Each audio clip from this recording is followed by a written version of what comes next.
जय जगन्नाथ पिलामाने आज आम तुम साहित्य बईर पाठ एक आस उत्कल कविताटीर प्रश्न उत्तर डिस्कसन करवा। आम पूर्वर यही पाठटी को भल भाव में बुझी आ पढ़ी चल देखा प्रश्न रे कौन देछि। देख एक नंबर ए देश जातिर पूर्व कथा यही पादरी थिबा पूर्व कथाटी रे केउं कथा प्रकाश करुछि। तो केउं कथा प्रकाश करुछि पादटी रे देख अतीतर गौरव कथा प्रकाश करुछि। पिला माने आंसर लिखिबो अतीतर गौरव कथा। 2 नंबर देछि कवितार विषय वस्तु निम्नलिखित केउं प्रसंग उपर आधारित होइछि। तले देखिबा ऑप्शन ए जहा देछि देख तार आंसर हबो देश पई उत्सर्गीकृत भावना। 3 नंबर देछि से पुओ महिमा हेबो कि गली एई पादरे से शब्द कहा पई व्यवहृत होइछि। तो एई पादरे से शब्द गोपबंधु को व्यवहार करा जाइछि। 4 रे देछि मुक्ति पथर सैनिक एई कविता रे मुक्ति पथर सैनिक बोली काहाकु कुआ जाइछि। तो काहाकु कुआ जाइछि मुक्ति पथर सैनिक किए? मुक्ति पथर सैनिक होउछन्ती बाजी राउत। देखिले तापर देख तापर एगुड़ा देछि खरे देछि तुमर सांग माने भिन्न भिन्न उत्तर बाछिपा थाई पारंती। तुमे ए उत्तर गुडी काहेकि बाछिलो ताहा तुम सांग मानक सहित आलोचना कर। तो तुमे करिवो ताहले देखिबा चलो मिलीमिशी जोड़िबा। क स्तंभ ख स्तंभ रे किछि ऑप्शन देछि आमे क स्तंभ रे थिबा ख स्तंभ को नै कोडा तार आंसर हबो आमे जोड़िबा। देख एक रे देछि बक्सी जगबंधु चंदन हजूरी गलेनी उभे अमर पथे। पिला माने मु तुमको भल भाव में बुझेइथिले ए कविताटी।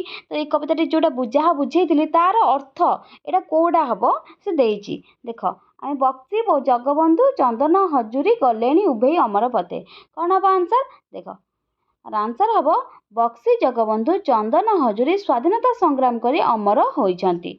आंसर हबो 4 एक रो आंसर हबो 4 बुझिला कि। तापर देख 2 रे देछि तोसाली प्रांत रे दिने बहिथिला समरे वीरर रक्त नही। तो एटा कोन हबो 2 रो आंसर हबो 2 तोसाली प्रांत रे न पड़िया रे रक्तर नदी प्रवाहित होइथिला। 3 देछि एटा बुझ पाइलो 3 देछि दरिद्र जनर बंधु गोपबंधु से पुओ महिमा हेबो कि कली। तो 3 आंसर कौन हबो। तो 3 आंसर 1 हबो दरिद्र जनर बंधु गोपबंधु महिमा कार जतरे कली हेबो नाही बुझिला कि। 4 नंबर बाजी राउतर ना लुचि नाही मुक्ति पथर सैनिक सेई। तले बाजी राउतर ना लुचि नाही माने से होजंती मुक्ति पथर माने मुक्ति पथर सैनिक बाजी राउतर ना एबे भी लुचि जाई नाही। तार आंसर हबो 3। तले आमे आउथर देखि दबा 1 रो आंसर 4 2 रो आंसर 2 3 रो आंसर 1 4 रो आंसर केते हबो 3 बुझिले कि। तो आंसर गुडी को निज खाता रे लिखिबो।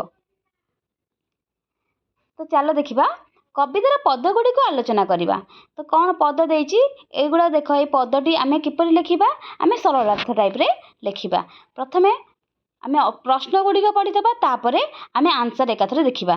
देखो कर देछि पाइक पुअर गारिमा जाथिला स्वाधीनता जागे देला आहुति से जाति दायद आमे तो सरबे बोली हेबा संगे सेई विभूति। तार खर देछि शांति मैत्री प्रीति पृतवाणी जही स्फुरुथिला पति अंतर भरी अहिंसा मंत्र रे देला जेउ देखा काहे केउ देश हेबो ता सरी। एई परि जो प्रश्न गुडी को देछि 3टी प्रश्न तार आंसर आमे देख देबा। चलो देख पिला माने तार उत्तर हबो तुम एपरि लिखिबो एही पद्यांशटी अष्टम श्रेणी साहित्य सुरभि पुस्तकर आस उत्कलीय पद्यरू उद्धृत। एठारे कवि ओडिया पाइक मानकर गर्व और गौरव और वीर परंपरा को अभिव्यक्त करिसंती। एही पंक्तिर पृष्ठभूमि रे रहिछि 1817 मसीहार पाइक विद्रोह जहार नेतृत्व बक्सी जगबंधु नेइथिले। पाइक माने ओडियार साहसी सेना सेमाने इंग्रेज शासन विरुद्ध प्रथमे विद्रोह करथिले।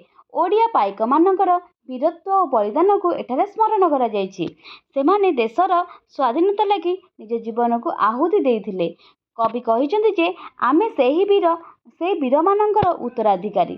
ତାଙ୍କର ଆଦର୍ଶ ଆମ ରକ୍ତରେ ବହୁଛି।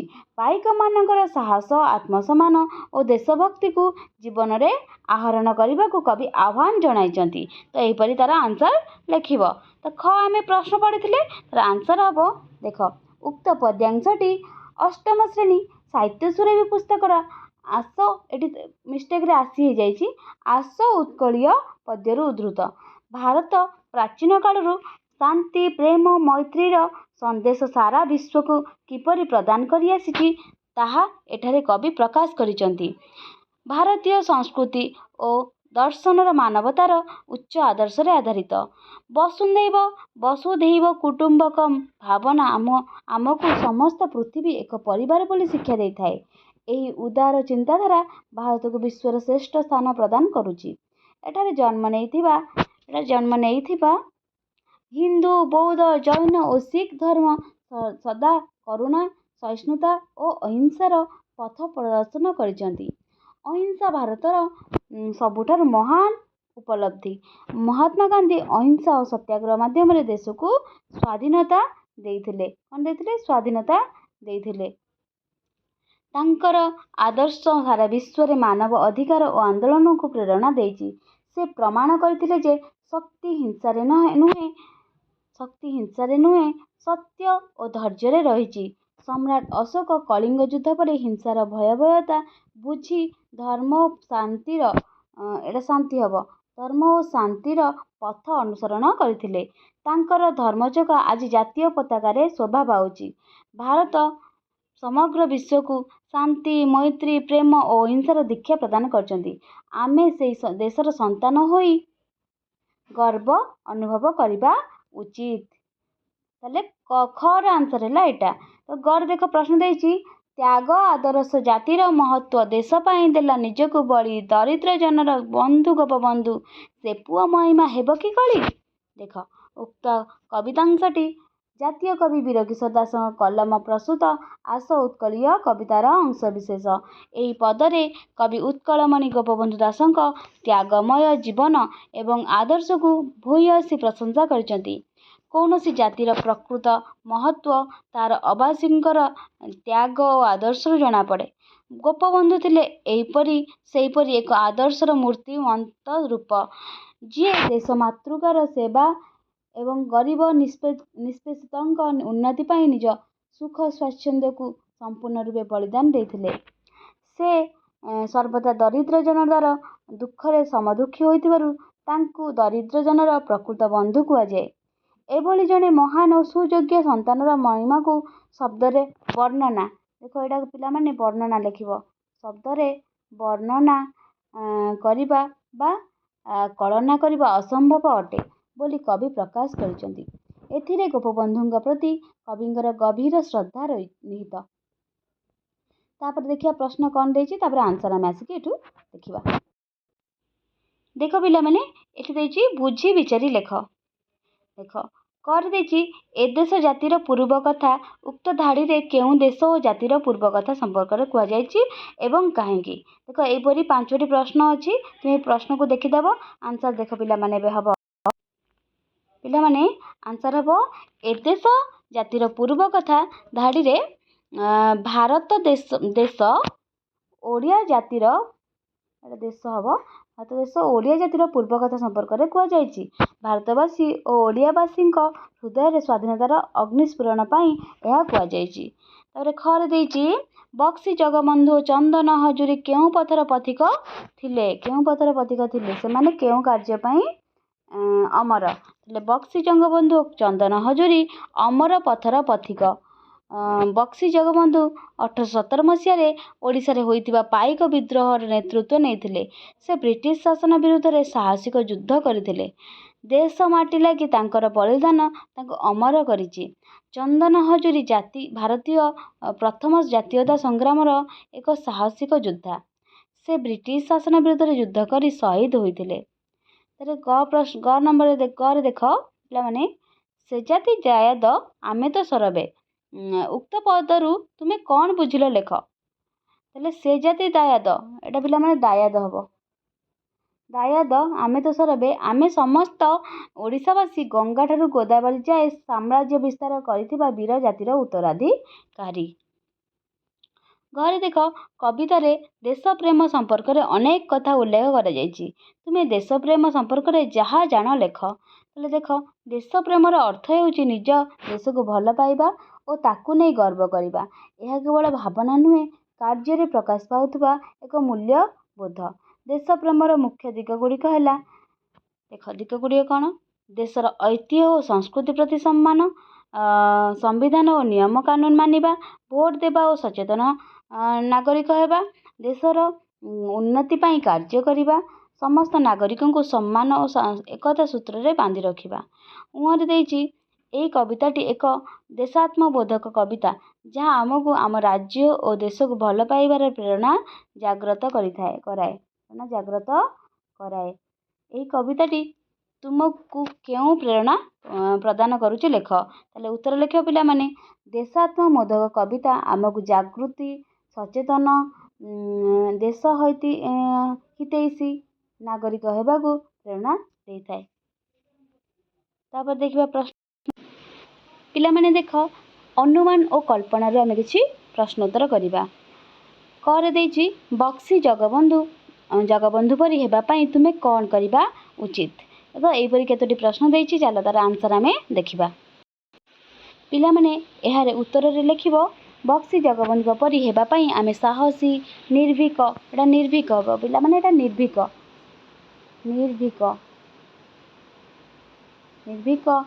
ଓ ଦେଶପ୍ରେମୀ ହେବା ଉଚିତ। ତାପରେ ଦେଇଛି ସେ ଅନ୍ୟାୟ ବିରୁଦ୍ଧରେ ଦୃଢ଼ ଭାବରେ ଲଢ଼ିଥିଲେ ଓ ପାଇକମାନଙ୍କର ନେତୃତ୍ୱ ନେଇଥିଲେ। ତାଙ୍କ ପରି ହେବା ପାଇଁ ଆମେ ସବୁବେଳେ ସତ୍ୟ ଓ ନ୍ୟାୟର ପକ୍ଷରେ ରହିବା ଉଚିତ। ଭଲ ଶିକ୍ଷା ଗ୍ରହଣ କରି ଶାରୀରିକ ଓ ମାନସିକ ଭାବେ ଶକ୍ତିଶାଳୀ ହେବା ଉଚିତ।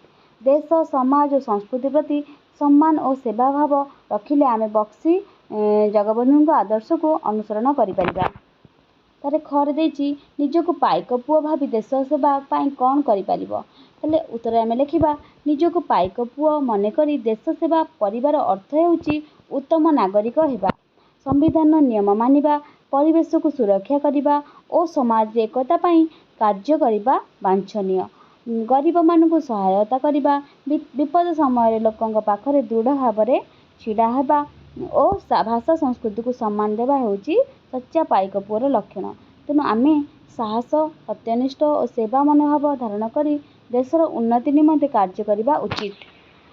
ଗରେ ଦେଇଛି କେଉଁ କାର୍ଯ୍ୟ ଜଣେ ବ୍ୟକ୍ତିକୁ ଅମର କରିଥାଏ? ତାହେଲେ ଉତ୍ତରରେ ଆମେ ଲେଖିବା ଜଣେ ବ୍ୟକ୍ତି ଶରୀରରେ ଅମର ହୋଇପାରେ ନାହିଁ, କିନ୍ତୁ ତାଙ୍କର ଉତ୍ତମ କାର୍ଯ୍ୟ, ଉଚ୍ଚ ଆଦର୍ଶ ତାଙ୍କୁ ଲୋକମାନଙ୍କ ହୃଦୟରେ ଚିରକାଳ ପାଇଁ ଅମର କରିଦେଇଥାଏ। ତାହେଲେ ଯେଉଁ ବ୍ୟକ୍ତି ନିର୍ଦ୍ଧାର ଭାବେ ମାନବ ସେବା କରେ, ଭଲ ପାଇବା ଓ ସମ୍ମାନ ଲାଭ କରେ, ସତ୍ୟ ଓ ଅହିଂସା ପଥରେ ଦୁଃଖ ଓ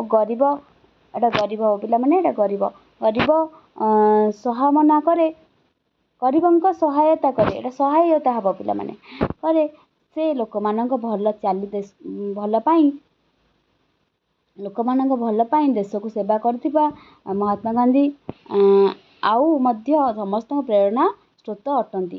ତେଣୁ ଜ୍ଞାନ, ବିଜ୍ଞାନ, ସାହିତ୍ୟ ଓ କଳାରେ ଅସାଧାରଣ ଅବଦାନ ଦେଇଥିବା ବ୍ୟକ୍ତିଗଣ ମଧ୍ୟ ଅମରତ୍ୱ ଲାଭ କରନ୍ତି। ମାନବତା, ସେବାଭାବ, ସତ୍ୟନିଷ୍ଠା ଓ ସୃଜନଶୀଳତା କାର୍ଯ୍ୟ ହେଉଛି ସେମାନଙ୍କୁ ଅମର କରିବାର ମୂଳ ମାର୍ଗ ଦେଖାଇଥାଏ। ତ ଭଲ କାମ ଓ ଉଚ୍ଚ ଚିନ୍ତାଧାରା ଦ୍ୱାରା ଜଣେ ବ୍ୟକ୍ତି ସଦାସର୍ବଦା ଲୋକଙ୍କ ମନରେ ବଞ୍ଚି ରହିପାରିବ। ତାହେଲେ ଦେଖ ଘରେ ଦେଇଛି ଯଦି ତୁମେ ତୋଷାଲି ପ୍ରାନ୍ତରେ ଥାଆନ୍ତ, ତେବେ ସେହି ରକ୍ତ ନଈକୁ ଦେଖିବା ପରେ ତୁମ ମନରେ କେଉଁ ଭାବ ଜାଗ୍ରତ ହୋଇଥାନ୍ତା? ତ ଆନ୍ସର ଲେଖିବ ଯଦି ମୁଁ ତୋଷାଲି ପ୍ରାନ୍ତରରେ ଥାଆନ୍ତି, ଯୁଦ୍ଧ ପରେ ରକ୍ତ ନଦୀ ଦେଖିଥାନ୍ତି, ତେବେ ମୋ ମନରେ ଗଭୀର ବିଷାଦ, ଦୟା ଓ ଅନୁତାପର ଭାବ ଜାଗ୍ରତ ହୋଇଥାନ୍ତା। ସେହି ଦୃଶ୍ୟ ଦେଖି ପିଲାମାନେ ଦେଖ, ଏଇଟା ଦେଖିହେବ ମୁଁ ଯୁଦ୍ଧର ଭୟାବହ ପରିଣାମ ସମ୍ପର୍କରେ ଚିନ୍ତା କରୁଥାନ୍ତି। କେତେ ଜୀବନ ନଷ୍ଟ ହେଲା ଓ କେତେ ପରିବାର ଉଜୁଡ଼ି ଗଲା। ମୋର ମନେ ହୁଅନ୍ତା ଶକ୍ତି ପ୍ରଦର୍ଶନ ଓ ଯୁଦ୍ଧଠାରୁ ଅଧିକ ମୂଲ୍ୟବାନ ହେଉଛି ମାନବତା ଓ ଶାନ୍ତି। ଏହି ଦୃଶ୍ୟ ମୋତେ ହିଂସା ପ୍ରତି ଘୃଣା ଭାବ ପୋଷଣ କରାଇଥାନ୍ତା। ଶାନ୍ତି ଧର୍ମରେ ଓ ଧର୍ମପଥରେ ଅନୁସରଣ କରିବାକୁ ପ୍ରେରିତ କରିଥାନ୍ତି। ଯେପରିକି କଳିଙ୍ଗ, ଏଇଟା ଜ ଦେଇଛି କ ଲେଖିବ। କଳିଙ୍ଗ ଯୁଦ୍ଧ ପରେ ସମ୍ରାଟ ଅଶୋକଙ୍କ ମନରେ ଦୟା ଓ ଧର୍ମ ପ୍ରତି ଆକର୍ଷଣ ଜାତ ହୋଇଥିଲା। ଦେଖ ଏଇଟା ଡ ଦେଇଛି, ଏଇଟା ହେବ ପିଲାମାନେ। ଯଦି ତୁମେ ସ୍ୱାଧୀନତା ସଂଗ୍ରାମୀ ହୋଇଥାନ୍ତ ତେବେ ତୁମେ କେଉଁ କାର୍ଯ୍ୟ ପ୍ରତି ଅଧିକ ଗୁରୁତ୍ୱ ଦେଇଥାନ୍ତ? ଉତ୍ତର ଲେଖିବ ପିଲାମାନେ। ଯଦି ମୁଁ ସ୍ୱାଧୀନତା ସଂଗ୍ରାମୀ ହୋଇଥାନ୍ତି ତେବେ ମୋର ପ୍ରଥମ ଗୁରୁତ୍ୱ ହୋଇଥାନ୍ତା ଜନଜାଗରଣ ଓ ଶିକ୍ଷାର ପ୍ରସାର। ମୁଁ ଲୋକମାନଙ୍କୁ ତାଙ୍କର ଅଧିକାର ଓ କର୍ତ୍ତବ୍ୟ ବିଷୟରେ ସଚେତନ କରିବାକୁ ଚେଷ୍ଟା କରିଥାନ୍ତି। ମହାତ୍ମା ଗାନ୍ଧୀ ଯେପରି ଅହିଂସା ଓ ସତ୍ୟ ମାଧ୍ୟମରେ ଲୋକଙ୍କୁ ଏକତ୍ର କରିଥିଲେ, ସେହିପରି ମୁଁ ମଧ୍ୟ ଶାନ୍ତିପୂର୍ଣ୍ଣ ଆନ୍ଦୋଳନ ଓ ସଚେତନତା ମାଧ୍ୟମରେ ଲୋକଙ୍କୁ ଜାଗୃତ କରିଥାନ୍ତି। ସେହିପରି ସାମାଜିକ ଓ ସମାନତାକୁ ବହୁତ ଗୁରୁତ୍ୱ ଦେଇଥାନ୍ତି। ଜାତିଭେଦ ଓ ଅସମାନତା ବିରୁଦ୍ଧରେ ସ୍ୱର, ଏଇଟା ହେବ ପିଲାମାନେ ସ୍ୱର ଉଠାଇ ସମସ୍ତଙ୍କୁ ସମାନ ଅଧିକାର ଦେବାକୁ ଚେଷ୍ଟା କରିଥାନ୍ତି। ସ୍ୱଦେଶୀ ଆର୍ଥିକ ସ୍ୱାବଲମ୍ବନକୁ ମଧ୍ୟ ପ୍ରାଥମିକତା ଦେଇଥାନ୍ତି। ଯୁବଶକ୍ତିକୁ ସଂଗଠିତ କରି ଦେଶ ପ୍ରେମ ଓ ଦାୟିତ୍ୱବୋଧ ବଢ଼ାଇବା ମୋର ମୁଖ୍ୟ ଲକ୍ଷ୍ୟ। ଭାରତ ଗଢ଼ିବାକୁ ସମସ୍ତ ଶକ୍ତି ଦେଇ କାମ କରିଥାନ୍ତି। ମୁଖ୍ୟ ଲକ୍ଷ୍ୟ ହୋଇଥାନ୍ତା ପିଲାମାନେ, ଏଇଟା ଲେଖିଥାନ୍ତା ମୁଖ୍ୟ ଲକ୍ଷ୍ୟ ହୋଇଥାନ୍ତା। ସର୍ବୋପରି ମୁଁ ଏକ ସ୍ୱାଧୀନ, ସମାନ ଓ ସ୍ୱାବଲମ୍ବୀ ହୋଇପାରିଥାନ୍ତି। ଲେଖ ସ୍ୱାଧୀନ, ସମାନ ଓ ସ୍ୱାବଲମ୍ବୀ ହୋଇଥାନ୍ତି ହେଲା, ଏ ଲେଖିବ।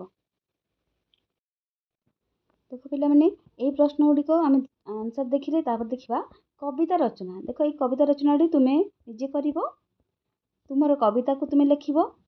ଆସ ଉତ୍କଳୀୟ କବିତାକୁ ତୁମେ ମାନେ ପଢ଼ିଲ, ନିମ୍ନରେ ଏହାର କିଛି ଅଂଶ ଦିଆଯାଇଛି, ତୁମେ ଚିନ୍ତା କରି ସେଇ ଆଧାରରେ ଏକ କବିତା ଲେଖ। ତୁମେ ଏଇଟାକୁ ପଢ଼ିକି ତୁମ ମନରୁ ଗୋଟେ କବିତା ବାଛିକି ଲେଖିବ ଏଇଭଳିଆ। ତାପରେ ଦେଇଛି ଭାଷା ବିଚାର। ପିଲାମାନେ ଦେଖ ଭାଷା ବିଚାର କ'ଣ ଦେଇଛି? ତୁମ ସାଙ୍ଗମାନଙ୍କ ସହ ମିଶି ଆଲୋଚନା କରି ତଳେ ଦିଆଯାଇଥିବା ଖାଲି ସ୍ଥାନରେ ଧରଣୀର ସମାର୍ଥବୋଧକ ଶବ୍ଦ ଗୁଡ଼ିକୁ ଲେଖିବ। ତାହେଲେ ଧରଣୀର ପ୍ରତିଶବ୍ଦ, କହିବାକୁ ଗଲେ ଧରଣୀର ପ୍ରତିଶବ୍ଦ ମାନେ ସମାନ ଅର୍ଥ ବୁଝାଉଥିବା ଶବ୍ଦକୁ ଆମେ ଲେଖିବା। ତ ଧରଣୀ ବଦଳରେ ଆଉ କ'ଣ କହିପାରିବା? ଧରଣୀର ଅର୍ଥ ହେଉଛି ଧରିତ୍ରୀ, ଆମେ ଲେଖିବା ଧରିତ୍ରୀ। କ'ଣ? ଧରିତ୍ରୀ। ଆଉ କ'ଣ? ପୃଥିବୀ ହେଲା, ଧରିତ୍ରୀ ପୃଥିବୀ। ତାପରେ ଲେଖିବା, ତାପରେ କ'ଣ ଲେଖିବା? ପୃଥ୍ୱୀ ଲେଖିବା ପରେ ପୃଥ୍ୱୀ, କ'ଣ ଲେଖିବା? ପୃଥ୍ୱୀ। ତାପରେ ଧରା। ତାପରେ ଆଉ କ'ଣ ଲେଖିବା ଆମେ? ଧରା ପରେ ବସୁନ୍ଧରା।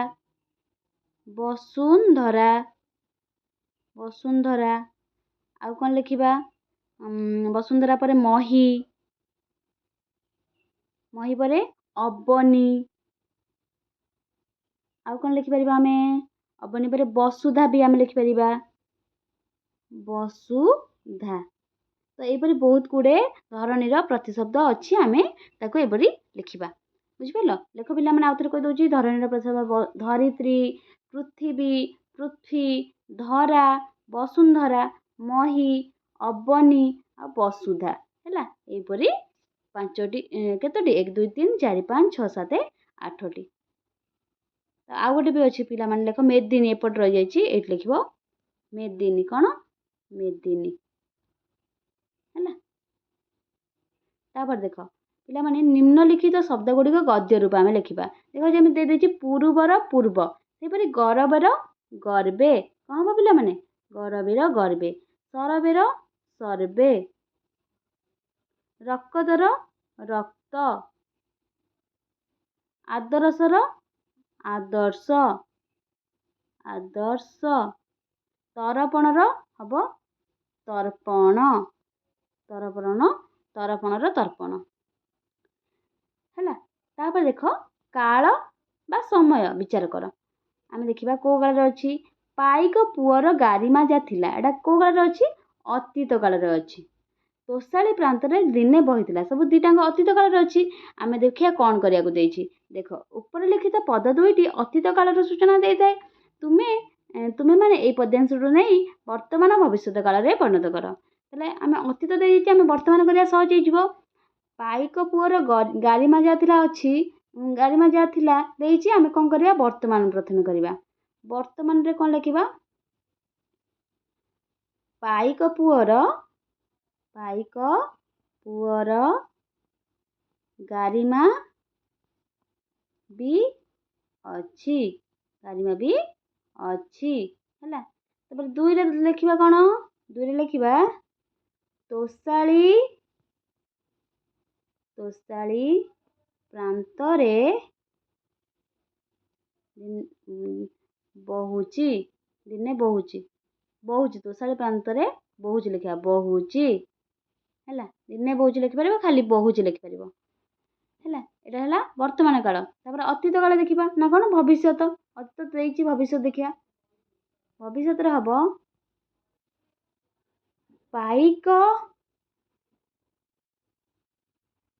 ପାଇକ ପୁଅର ଗାରିମା ରହିବ। କ'ଣ ରହିବ? ଗାରିମା ରହିବ। ଥିଲା, ଅତୀତରେ ଥିଲା, ବର୍ତ୍ତମାନରେ ଅଛି, ଭବିଷ୍ୟତରେ ରହିବ। 2 ନମ୍ବର ଦେଇଛି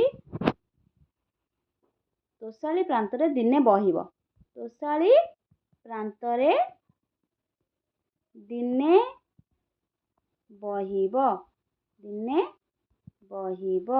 ତୋଷାଳୀ ପ୍ରାନ୍ତରେ ଦିନେ ବହିବ ହେଲା। ଏପରି ପିଲାମାନେ ଲେଖିବ। ତାପରେ ଦେଖ ପିଲାମାନେ, ସମାନ ଅର୍ଥ ବୁଝାଉଥିବା ଶବ୍ଦ ବା ପ୍ରତିଶବ୍ଦ ଆମେ ଲେଖିବା। ଯେମିତିକି ଏଇଠି ଆମର ଦେଇଛି ଆମର କ'ଣ? 2ଟି ଶବ୍ଦ ଦେଇଛି। ପୁଅର କ'ଣ ହବ? ପୁଅର ହବ ସୁତ ହବ ଆଉ ପୁତ୍ର ହବ। ଏପଟେ ଆମେ ଲେଖିବା ସୁତ ଆଉ ପୁତ୍ର। ନଦୀର କ'ଣ ହବ? ନଦୀର ହବ ତଟିନୀ ସ୍ରୋତସ୍ୱିନୀ, ତଟିନୀ ଆଉ ସ୍ରୋତସ୍ୱିନୀ। ସାଗରର ହବ କ'ଣ ହବ? ସାଗରର ହବ ସିନ୍ଧୁ ଆଉ ଗୋଟେ ପାରାବାର। ଏଇଟା ହବ ପାରାବାର, ସିନ୍ଧୁ ଆଉ ପାରାବାର। ସୈନିକର କ'ଣ ହବ? ସୈନିକର ହବ ଯବାନ ଆଉ ଗୋଟେ ଏଠି କ'ଣ ଦେଇଛି? ସିପାହୀ। ଯବାନ ଆଉ ସିପାହୀ। ତା ଭିତରେ କହିଦେଉଛି ପିଲାମାନେ, ପୁଅର କ'ଣ ହବ? ପୁଅର ହବ ପୁତ୍ର ଆଉ ହେଉଛି ସୁତ। ନଦୀର କ'ଣ ହବ? ନଦୀର ତଟିନୀ ଆଉ ସ୍ରୋତସ୍ୱିନୀ। ସାଗରର କ'ଣ ହବ? ପାରାବାର ଆଉ ଗୋଟେ ପାରାବାର ପରେ ସିନ୍ଧୁ। ସୈନିକର କ'ଣ ହବ? ସୈନିକର ହବ ସିପାହୀ ଆଉ ଗୋଟେ ହେଉଛି ଯବାନ ହେଲା। ତ ଏଇଠି ଆନ୍ସର ତାର ଲେଖିଦେବ। ତାପରେ ଦେଇଛି କବିତାର ଶୀର୍ଷକ। ତ ଏଇଟା ଛାଡ଼। ହଁ, ଏଇଟାରେ କ'ଣ ଦେଖିବା? ଦେଖ କ'ଣ ଦେଇଛି? କବିତାର ଶୀର୍ଷକ ଦେଇଛି ଆସ ଉତ୍କଳୀୟ ଶୁଣ ସର୍ବେ ମିଳି ଏ ଦେଶ ଜାତିର ପୂର୍ବ କଥା। ତ ଏଇ କବିତାର ଶୀର୍ଷକ ଆସ ଉତ୍କଳୀୟ। ଅନେକ ସମୟରେ କବିମାନେ କବିତାର ଏକ ଧାଡ଼ିକୁ କବିତାର ଶୀର୍ଷକ ଭାବରେ ବ୍ୟବହାର କରିଥାନ୍ତି। ଏଇଭଳି ତୁମେ ତୁମ କବିତାରୁ ଅନ୍ୟ ଗୋଟିଏ ଧାଡ଼ି କବିତାର ଶୀର୍ଷକ ଭାବରେ ବାଛିବ। ତେବେ କାହିଁକି ବାଛିଲ ଲେଖିବ ହେଲା। ତୁମେ ଯେଉଁ କବିତାଟା ଲେଖିଥିବ, ତୁମେ ତାର ଗୋଟେ ଶୀର୍ଷକ ବାଛିବ, ମାନେ ଟପିକ୍ ବାଛିବ, ତାକୁ କାହିଁକି ବାଛିଲ ତାର ଆନ୍ସରଟା ତୁମେ ଲେଖିକି ଦେବ ହେଲା। ତ ଏହା ଥିଲା, ଏଇଟା ହେଉଛି ପାଠ୍ୟ ବହିରୁ ତ ଆମେ କରିବାନି। ତ ଏତିକି ଥିଲା ଆମର ପାଠ୍ୟ ଅନ୍ତର୍ଗତର ଆମେ ଜାଣିଲେ। ତାହେଲେ ଯଦି ଭିଡ଼ିଓଟି ଭଲ ଲାଗିଥିବ ତାହେଲେ ନିହାତି ଭାବରେ କମେଣ୍ଟ ସେକ୍ସନରେ କହିବ। ଆଉ ଯଦି ନୂଆ କରି ଆସିଥିବ ଭିଡ଼ିଓକୁ ତାହେଲେ ଚ୍ୟାନେଲଟିକୁ ସବସ୍କ୍ରାଇବ୍ କରିଦେବ ଆଉ ତୁମ ସାଙ୍ଗମାନଙ୍କ ସହିତ ସେୟାର କରିଦେବ। ବୁଝିଲେ କି?